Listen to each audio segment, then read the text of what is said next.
नमस्कार बच्चों, मैं डॉक्टर श्वेता श्रीवास्तव, प्रवक्ता राजकीय बालिका इंटर कॉलेज इंदिरा नगर लखनऊ से हूँ। कक्षा 12 की रसायन विज्ञान की इस क्लास में आपका स्वागत करती हूँ। बच्चों, हम पढ़ रहे हैं ठोस अवस्था और आज हम इसका चौथा और अंतिम भाग पढ़ेंगे। तो एक बार हम देखते हैं कि अभी तक हमने क्या क्या पढ़ा है। हमने देखा क्रिस्टलीय ठोस कितने प्रकार के होते हैं, उनके गुण क्या होते हैं, उन यूनिट सेल क्या होती है, क्रिस्टल जालक की संरचना कैसी होती है, उनमें अवयवी कणों की स्थिति के आधार पे कितने प्रकार की पैकिंग होती है। फिर हमने देखा क्लोज पैकिंग क्या होती है और हमने देखा कि कोशिका सेल में घनत्व की गणना करनी हो या पैकिंग एफिशिएंसी हो तो वो हम कैसे करते हैं। अब आज हम इसका चौथा भाग पढ़ेंगे। तो आइए पहले हम देखें कि आज हम किन प्रमुख बिंदुओं पे चर्चा करेंगे। पहले हम देखेंगे कि ठोसों में अपूर्णताएं यानी ठोसों में जो दोष होते हैं उनके बारे में जानकारी करेंगे। फिर हम पढ़ेंगे विद्युतीय गुण के बारे में और अंत में हम चर्चा करेंगे चुंबकीय गुण के बारे में। बच्चों, आप जानते हैं, हमने आपको बताया है कि क्रिस्टलीय ठोस छोटी छोटी क्रिस्टल संरचनाओं से मिलकर के बनते हैं और ये जो क्रिस्टल संरचनाएं होती हैं इनका एक निश्चित ज्यामितीय आकार होता है जो कि दीर्घ परास यानी लॉन्ग रेंज में पुनरावृत्ति जिसकी होती रहती है, वो रिपीट होते रहते हैं, वही यूनिट सेल, वही क्रिस्टल स्ट्रक्चर। पर ये तो हुई आदर्श स्थिति की बात। प्रायः ये देखा गया है कि जो क्रिस्टलीय संरचनाएं होती हैं उनकी जो एक नियमित व्यवस्था होती है वो नियमित व्यवस्था हर समय नहीं पाई जाती है। उसमें कुछ आदर्श स्थिति से विचलन हो जाता है या कुछ अनियमितता आ जाती है। इसे हम कहते हैं क्रिस्टल दोष। तो क्रिस्टल दोष प्रमुख रूप से दो प्रकार के होते हैं। कौन कौन से होते हैं? बिंदु दोष और रेखा दोष। बिंदु दोष जैसे नाम से समझ में आ रहा है, स्पष्ट है कि अगर किसी क्रिस्टल संरचना के किसी एक लैटिस पॉइंट, एक बिंदु स्थल पे कोई अनियमितता हो, कोई विचलन हो, एक लैटिस पॉइंट के अलोंग अगर कोई डिफेक्ट हो तो उसे हम कहते हैं बिंदु दोष। लेकिन अगर किसी क्रिस्टल की संरचना में पूरी एक लाइन के अलोंग, क्रिस्टल संरचना में थ्री डायमेंशनल स्ट्रक्चर होते हैं, आप जानते हैं, अगर किसी एक लाइन के अलोंग पूरा डिफेक्ट पाया जाता है तो उसे हम बोलते हैं रेखा दोष। अभी हम यहाँ पे जो चर्चा करेंगे उसमें हम बिंदु दोष के बारे में विस्तार से जानेंगे। बिंदु दोष बच्चों ये तीन प्रकार के होते हैं: स्टाइकियोमेट्री, नॉन स्टाइकियोमेट्री और अशुद्धता दोष। स्टाइकियोमेट्री को अगर हम सरल शब्दों में आपको बताएं, आप जानते भी हैं कि किसी क्रिस्टलीय संरचना में जो उसके अवयवी कण हैं उनका आपस में अनुपात क्या है, उनका संगठन क्या है, वही उसकी स्टाइकियोमेट्री कहलाती है। अब स्टाइकियोमेट्री दोष क्या हुए? कुछ ऐसा डिफेक्ट, कुछ ऐसी कमी क्रिस्टल में आए किसी एक पॉइंट के अलोंग कि उसकी स्टाइकियोमेट्री डिस्टर्ब ना हो, यानी उसकी स्टाइकियोमेट्री अपरिवर्तित रहे, उनका जो संगठन है वो वैसे ही बना रहे, तो उसे हम बोलते हैं स्टाइकियोमेट्री दोष। ये आपके चार प्रकार के हैं: रिक्तिका दोष, अंतराकाशी दोष, फ्रैंकेल दोष और शॉटकी दोष, जिनके बारे में अभी हम पढ़ेंगे। इसी के अपोजिट, स्टाइकियोमेट्री के अपोजिट है आपका नॉन स्टाइकियोमेट्री दोष, यानी कि जो क्रिस्टलीय संरचना में जो अवयवी कण हैं उनका जो अनुपात है वो परिवर्तित हो जाए, मतलब जो एक निश्चित संगठन जिनमें जिस रेशियो में उन्हें होना चाहिए वो उसमें ना हो करके किसी अन्य अनुपात में पाए जाएं, तो वो कहलाएगा आपका नॉन स्टाइकियोमेट्री दोष। ये नॉन स्टाइकियोमेट्री दोष भी आपके दो प्रकार के हैं: धातु आधिक्य दोष और धातु न्यूनता दोष। और लास्ट में आता है आपका अशुद्धता दोष। नाम से स्पष्ट है कि जब किसी क्रिस्टल में किसी अन्य प्रकार की कोई अशुद्धि मिल जाए तो वो आपका अशुद्धता दोष होगा। अब ये तीनों प्रकार के दोष हम थोड़ा सा इसको विस्तार में जान लेते हैं।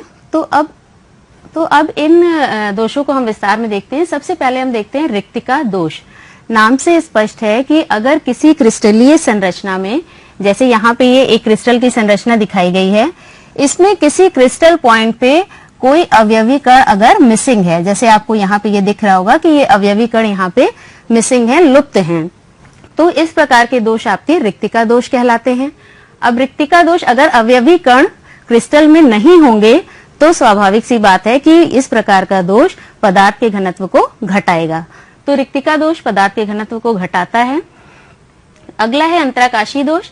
अंतराकाशी दोष क्या होता है कि जब किसी क्रिस्टल संरचना में जो ये बीच के स्थल होते हैं, इंटरस्टिशियल स्पेसेस जिसे हम बोलते हैं, अगर वहां पे कोई कण आ जाता है, अवयवी कण, जैसे ये है और ये है, तो इस प्रकार के दोष को हम बोलते हैं अंतराकाशी दोष। अब अगर अतिरिक्त अवयवी कण किसी क्रिस्टल में प्रवेश कर जाता है तो वो पदार्थ के घनत्व को बढ़ाता है। तो अंतराकाशी दोष पदार्थ के घनत्व को बढ़ाता है। इन दोनों प्रकार के दोष जो हैं वो नॉन आयनिक कंपाउंड्स में पाए जाते हैं। और जब हम आयनिक कंपाउंड्स की बात करते हैं तो इसी प्रकार के दोनों दोषों को हम विशेष रूप में पढ़ते हैं फ्रैंकिल दोष और शॉटकी दोष के रूप में। फ्रैंकिल दोष उन आयनिक कंपाउंड्स में पाया जाता है जिनके आयनों के आकार में अंतर ज्यादा होता है। अब इस फ्रैंकिल दोष में क्या होता है कि जो लघु छोटा आयन होता है, कंपैरेटिवली छोटा आयन जो कि प्रायः हमारे धनायन होते हैं, वो अपने स्थान को छोड़ करके अंतराकाशी स्थल में आ जाता है। यहाँ पे देखिए, यहाँ पे पहले एक धनायन था जो कि अपने स्थल को छोड़ के यहाँ ये अंतराकाशी स्थल में आके स्थित हो गया है। अब इसने अपनी जगह पे तो रिक्तिका दोष उत्पन्न किया और यहाँ पे क्या उत्पन्न किया, अंतराकाशी दोष। तो ये एक तरह से कॉम्बिनेशन हो गया, संयोजन हो गया दोनों दोष का। इसे हम विस्थापन दोष भी बोलते हैं। अब चूंकि वो कण उसी स्थल से एक स्थल से दूसरे स्थल में जा रहा है तो इसमें घनत्व अपरिवर्तित रहता है, कोई प्रभाव नहीं पड़ता है। जैसे सिल्वर क्लोराइड है, सिल्वर ब्रोमाइड है, जिंक सल्फाइड है, ये सारे आपके कंपाउंड्स फ्रैंकिल दोष को दिखाते हैं। अगला है हमारा शॉटकी दोष। शॉटकी दोष एक तरह से देखा जाए तो रिक्तिका दोष ही है, पर आपको आयनिक कंपाउंड्स में विद्युत उदासीनता मेंटेन करनी रहती है, उसको आपको बैलेंस रखना रहता है। तो जितने धनायन लुप्त होते हैं उतने ही ऋणायन भी लुप्त होते हैं। अब यहाँ देखिए आप, यहाँ पे एक धनायन था बीच में जो कि मिसिंग है और यहाँ से एक ऋणायन बीच से मिसिंग है। तो अब यहाँ पे कण लुप्त हो गए हैं, तो जो शॉटकी दोष होता है उसमें घनत्व में कमी आती है। और ये किस प्रकार के यौगिकों में पाया जाता है? उन आयनिक कंपाउंड्स में जिनके आयनों के आकार लगभग समान होते हैं, उनमें ये पाया जाता है। जैसे सोडियम क्लोराइड है, पोटेशियम क्लोराइड है, सिल्वर ब्रोमाइड है, इनमें ये इस प्रकार के दोष आपके पाए जाते हैं। अगली श्रेणी है हमारी नॉन स्टाइकियोमेट्री दोष की। नॉन स्टाइकियोमेट्री दोष में दो प्रकार के आपके दोष होते हैं, धातु आधिक्य दोष और धातु न्यूनता दोष। धातु आधिक्य मतलब किसी क्रिस्टल में धातु की अधिकता हो जाए तो वो दोष। अब धातु की अधिकता किन कारणों से हो सकती है, आइए देखें।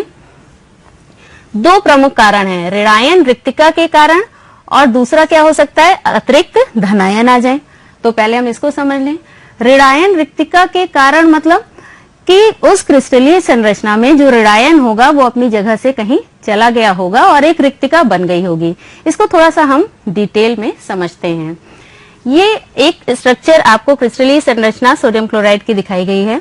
सोडियम क्लोराइड के क्रिस्टल को अगर हम सोडियम वेपर के में गर्म करते हैं उसके एटमॉस्फेयर में, तो क्या होता है, सोडियम के परमाणु जो है वो इसकी सतह पे आते हैं। सोडियम के परमाणु के आने के बाद यहाँ पे एक क्लोराइड आयन रहा होगा जो कि यहाँ से मूव करके सतह पे जाता है। अब ये जो सोडियम परमाणु आया है ये इस क्लोराइड से कॉम्बिनेशन करने के लिए, मिलने के लिए एक इलेक्ट्रॉन का त्याग कर देता है और क्या बनाता है, सोडियम आयन, और क्या निकालता है, एक इलेक्ट्रॉन। अब ये इलेक्ट्रॉन मूव करके यहाँ आता है उस रिक्तिका में जहां से वो क्लोराइड आयन गया था। ठीक, अब ये जो क्लोराइड आयन यहां से गया है वो इस सोडियम आयन से कंबाइन करके NaCl बना देता है। तो अब क्या हुआ कि इलेक्ट्रॉन जो सोडियम परमाणु ने रिलीज किया वो उस रिक्तिका में, हम कहते हैं ऋणायन रिक्तिका में अनपेयर्ड इलेक्ट्रॉन यहाँ पे आ गया है। इस प्रकार के सेंटर को हम बोलते हैं एफ सेंटर, जो कि फॉर्बेनजेंटर टर्म से लिया गया है, जो कि एक जर्मन वर्ड है और इसका मतलब होता है कलर सेंटर या रंग केंद्र। अब ये जो रेडायन रिक्तिका के में इलेक्ट्रॉन अनपेयर्ड आने से एफ सेंटर डेवलप हुआ है,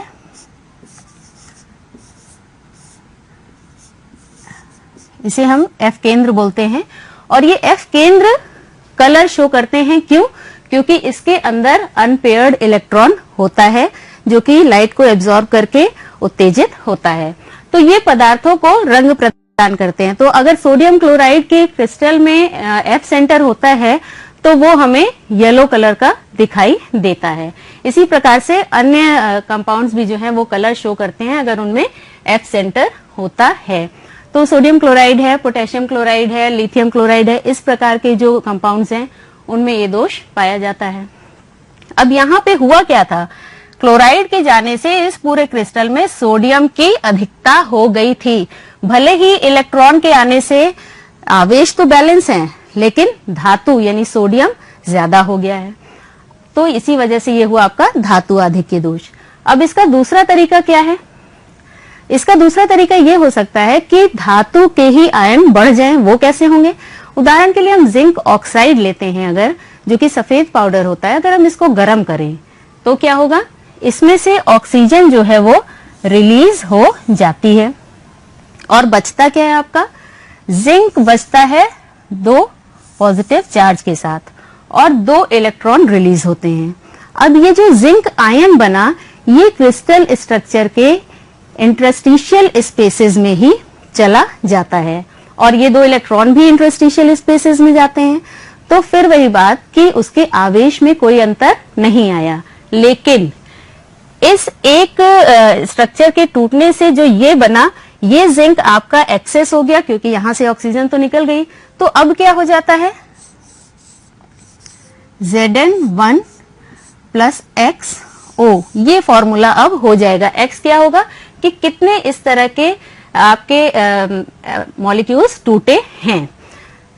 तो वहां पे उस हिसाब से Zn1 प्लस X, अब यहाँ पे देखिए होना क्या चाहिए था? ZnO, लेकिन स्टोइकियोमेट्री चेंज हो गई।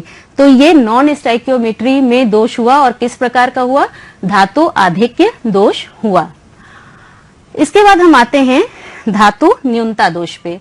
धातु न्यूनता दोष तब होता है जबकि जो अवयवी संगठन है, जो भी क्रिस्टल की संरचना है, उसमें जिस रेशियो में पाया जाना चाहिए अवयवी कण, उसमें न पाके धातु कम हो जाए। जैसे FeO है, कायदे से इसमें रेशियो 1:1 का होना चाहिए, ठीक है। लेकिन रेशियो किसका होता है? 1:1 का ना पा करके यहाँ पे रेशियो पाया जा रहा है 0.95 आयरन। आयरन आपका कितना पाया जा रहा है? 0.95 और ऑक्सीजन है 1। यहाँ पे धातु आपकी कम हो गई है। जो रेशियो आदर्श रूप से होना चाहिए था उससे धातु आपकी थोड़ी कम हो गई है। तो ये आपका हुआ धातु न्यूनता दोष। इसके बाद आता है अशुद्धता दोष। अशुद्धता दोष का अर्थ है कि हमने क्रिस्टल, हम कुछ बना रहे थे, उसमें हमने थोड़ी सी इंप्योरिटी कुछ और मिला दी तो स्ट्रक्चर उसका चेंज हो गया। फॉर एग्जाम्पल, सोडियम क्लोराइड का जब हम क्रिस्टलाइजेशन करते हैं, अगर उस समय हम थोड़ा सा स्ट्रोंशियम क्लोराइड उसमें मिला दें तो क्या होगा? स्ट्रोंशियम जो है, यहां पे आप देखिए, स्ट्रोंशियम का आयन जो है वो क्रिस्टल लैटिस में प्रवेश कर जाता है, जालक में प्रवेश करता है और किसी एक स्थान पे जाके वो स्थान लेता है।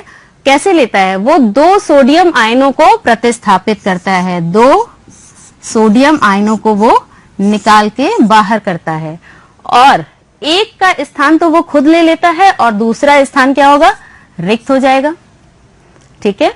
तो यहाँ पे जितने आपके नए आयन प्रवेश करते हैं उतनी ही रिक्तिकाएं वहां पे निर्मित हो जाती हैं, सोडियम क्लोराइड और स्ट्रोंशियम क्लोराइड के केस में। तो ये एक प्रकार का अशुद्धता दोष है। तो ये हमारे हुए 3 प्रकार के दोष। आइए अब हम देखें थोड़ा ठोसों के विद्युतीय गुण के बारे में बात करें। ठोसों के जो विद्युतीय गुण हैं उनकी रेंज बहुत ज्यादा होती है। मतलब उनमें अचालक भी पाए जाएंगे, उनमें अर्धचालक भी पाए जाएंगे, उनमें सुचालक भी पाए जाएंगे। तो चालकता के आधार पे ठोसों को 3 प्रकार में हम बांट सकते हैं, चालक, विद्युत रोधी और अर्धचालक। चालक अर्थात आप जानते हैं जो अपने में से विद्युत धारा को सुगमता से प्रवाहित होने दें, जैसे कि सभी धातुएं चालक हैं, सिल्वर है, कॉपर है, गोल्ड है, तांबा, एल्युमिनियम, ये सारे आपके चालक हैं। और विद्युत रोधी वो पदार्थ होते हैं जो अपने में से होके विद्युत को प्रवाहित नहीं होने देते, यानी इनकी चालकता बहुत ही निम्न कोटि की होती है, ऋणात्मक कोटि की होती है। जैसे माइका है, रबड़ है, प्लास्टिक है, सूखी लकड़ी है, ये सब आपके विद्युत रोधी होते हैं। अर्धचालक की जब हम बात करते हैं तो ये चालक और अचालक के बीच की रेंज के होते हैं, यानी इनकी चालकता इन दोनों के बीच की रेंज में होती है, जैसे कि सिलिकॉन है, जर्मेनियम है। अब धातुओं की अगर हम बात करें या चालक की बात करें तो चालक जितनी भी धातुएं होती हैं वो ठोस और गलित दोनों अवस्था में विद्युत का चालन करती हैं, बहुत कम इसके एक्सेप्शंस हैं। तो ये जो धातुओं के वाहितम कोश होते हैं, इनके परमाणुओं के, उनके जो संयोजी इलेक्ट्रॉन होते हैं वो आपस में मिलकर के एक संयोजकता बैंड बनाते हैं। इसको हम यहाँ थोड़ा चित्र से स्पष्ट करेंगे। संयोजकता बैंड अर्थात वैलेंस शेल इलेक्ट्रॉन जो होते हैं, यानी संयोजी कोश के जो इलेक्ट्रॉन होते हैं, आपने बच्चों कक्षा 11 में परमाणविक कक्षक और आणविक कक्षक के बारे में पढ़ा है। तो ये जो संयोजी कोश के इलेक्ट्रॉन होते हैं ये इनका निर्माण करते हैं और एक संयोजी बैंड या संयोजकता बैंड बनाते हैं। यहाँ पे वो इससे दिखाया है ब्लू कलर से। अब इन संयोजकता बैंड के अगला जो उच्च ऊर्जा का रिक्त ऑर्बिटल होता है उसे हम बोलते हैं चालकता बैंड, कंडक्शन बैंड। उसको हमने यहाँ पे इससे दिखाया है। धातुओं के केस में क्या होता है, धातुओं के केस में जो आपका संयोजकता बैंड होता है और जो चालकता बैंड होता है वो एक दूसरे को ओवरलैप करता है। तो जो संयोजकता बैंड वाले इलेक्ट्रॉन्स होते हैं उनका मूवमेंट, उनका आवागमन बहुत आसानी से चालकता बैंड में होता है और यही विद्युत प्रवाह का कारण बनता है। अचालक के केस में इन दोनों बैंड्स के बीच में ये देखिए काफी गैप होता है एनर्जी का, तो इलेक्ट्रॉन इसमें से इसमें मूव नहीं कर पाते हैं और इस वजह से ये पदार्थ आपके विद्युत रोधी होते हैं। ठीक, अब अगर हम बात करें अर्धचालकों की, इनका थोड़ा विशिष्ट केस है कि इनमें संयोजकता बैंड और चालकता बैंड में अंतर तो होता है लेकिन वो बहुत ही लघु ऊर्जा अंतर होता है। तो थोड़े बहुत इलेक्ट्रॉन इन संयोजकता बैंड से चालकता बैंड में मूव कर जाते हैं लेकिन नगण्य ही होते हैं, उनसे चालकता पे विशेष प्रभाव नहीं पड़ता है। पर अगर हम अर्धचालकों को गर्म करें, ताप का इनके ऊपर प्रभाव पड़ता है। ताप से इनकी चालकता थोड़ी बढ़ती है क्योंकि ताप से ऊर्जा लेकर के कुछ इलेक्ट्रॉन इनमें और अधिक संख्या में जाते हैं, पर फिर भी वो इतने नहीं होते हैं कि आप उनका कोई व्यवहारिक उपयोग कर सकिए। तो अब इन अर्धचालकों की चालकता को बढ़ाने के लिए हम क्या कर सकते हैं? इसके लिए हम करते हैं इनमें कुछ अशुद्धियों का मिश्रण, यानी कि अर्धचालकों में कुछ स्पेसिफिक विशिष्ट प्रकार की अशुद्धियां एक निश्चित मात्रा में जब हम मिलाते हैं तो उसे हम कहते हैं अपमिश्रण या डोपिंग। डोपिंग के आधार पे अर्धचालक आपके 2 प्रकार के होते हैं, एन प्रकार के अर्धचालक और पी प्रकार के अर्धचालक। बच्चों हमने आपको बताया कि जो सिलिकॉन है ये जो है समूह सिलिकॉन है या जर्मेनियम है, ये आपके अर्धचालक है और हम ये जानते हैं कि ये समूह 14 के तत्व हैं। ठीक, समूह 14 के तत्वों में अगर हम समूह 15 या 13 मतलब कि इससे अधिक इलेक्ट्रॉन वाले या इससे कम इलेक्ट्रॉन वाले तत्वों की अगर अशुद्धि मिलाएं तो क्या होगा? समूह 15 जैसे कि फास्फोरस है या आर्सेनिक है, ये आपके समूह 15 के हो गए। समूह 13 जैसे कि बोरॉन है, एल्युमिनियम है, इस तरह के आपके हो गए। आर्सेनिक जब इसमें प्रवेश करता है तो इसमें 4 जो इसके इलेक्ट्रॉन हैं वो तो सिलिकॉन के साथ बॉन्ड बना लेते हैं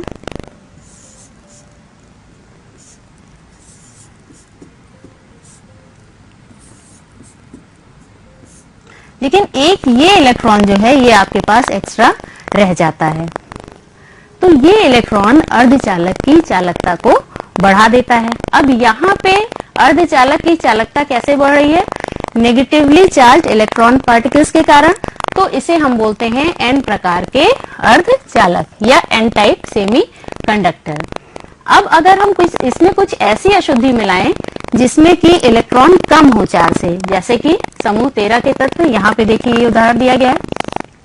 बोरॉन के जब यहाँ पे प्रवेश करते हैं परमाणु तो क्या होता है कि एक एक बॉन्ड तो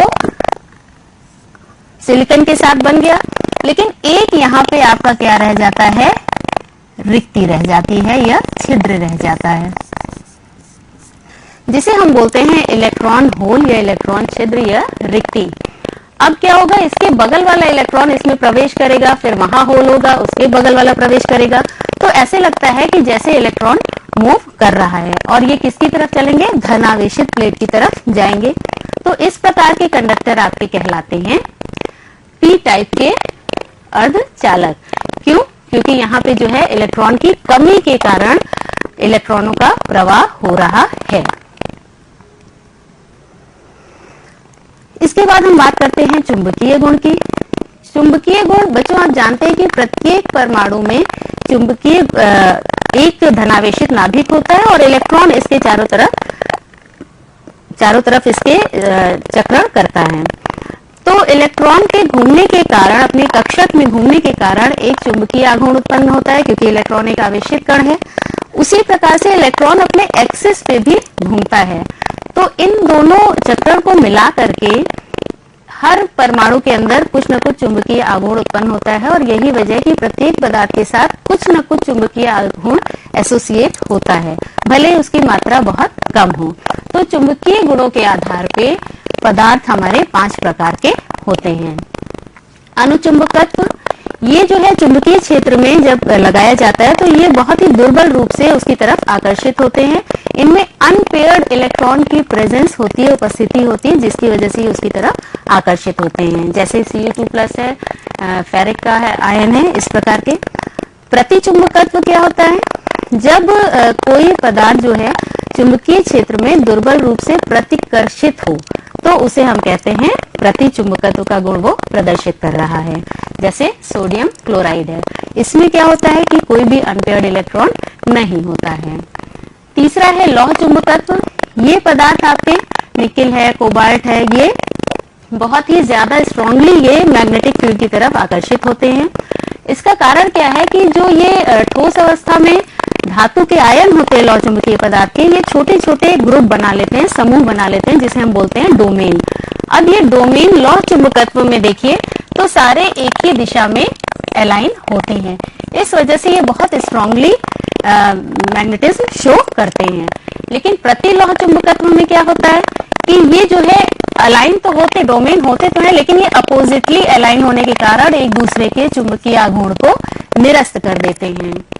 और तीसरा अंतिम केस क्या है? फेरी चुंबकत्व का है। इसमें डोमेन्स होते हैं पैरेलल, एंटी पैरेलल, कुछ पैरेलल हैं, कुछ एंटी पैरेलल हैं, तो कुल मिलाकर के इनमें चुंबकत्व बहुत ही कम रह जाता है, जैसे Fe3O4। तो ये 5 प्रकार के हमारे चुंबकीय आधार पे ठोस होते हैं। अब कुछ अभ्यास प्रश्न हम कर लें। निम्नलिखित में किस प्रकार के दोष मिलते हैं? KCl, हमने आपको बताया KCl किस प्रकार का कंपाउंड हुआ? आयनिक कंपाउंड है और जिसमें कि धातु के आकार में ज्यादा अंतर नहीं है, तो ये कैसा दोष प्रकट करेगा? शॉटकी दोष। AgBr ऐसा एक कंपाउंड है जो कि हमने आपको बताया दोनों में ही आपके AgBr में दोनों ही प्रकार के दोष उत्पन्न होते हैं। दोनों ही प्रकार के दोष यानी फ्रैंकल और शॉटकी दोनों दोष ये दिखाता है। अगला प्रश्न है, वर्ग 14 के तत्व को उपयुक्त अशुद्धि द्वारा मिश्रित करके N प्रकार के अर्धचालक में रूपांतरित करना है। यह अशुद्धि किस वर्ग से संबंधित होनी चाहिए? N प्रकार यानी कि हमें एक्स्ट्रा इलेक्ट्रॉन चाहिए, तो वर्ग 14 में 4 इलेक्ट्रॉन है, तो 15 इलेक्ट्रॉन वाला कोई तत्व हमें चाहिए, तो वो कौन सा वर्ग होगा? समूह 15 के तत्व होंगे। वो समूह 15 के तत्व अगर हम मिलाएंगे तो ये N टाइप के अर्धचालक बन जाएंगे। ये बच्चों गृह कार्य है आपके लिए। उचित उदाहरणों द्वारा समझाइए। थोड़ा आपको एक्सप्लेन करना है, आप अपने घर में ये करेंगे काम। लौह चुंबकत्व, अंतराकाशी दोष और शॉटकी दोष। दूसरा प्रश्न है, बैंड सिद्धांत के आधार पर क्या अंतर होता है? किसमें? चालक व रोधी में, चालक व अर्धचालक में।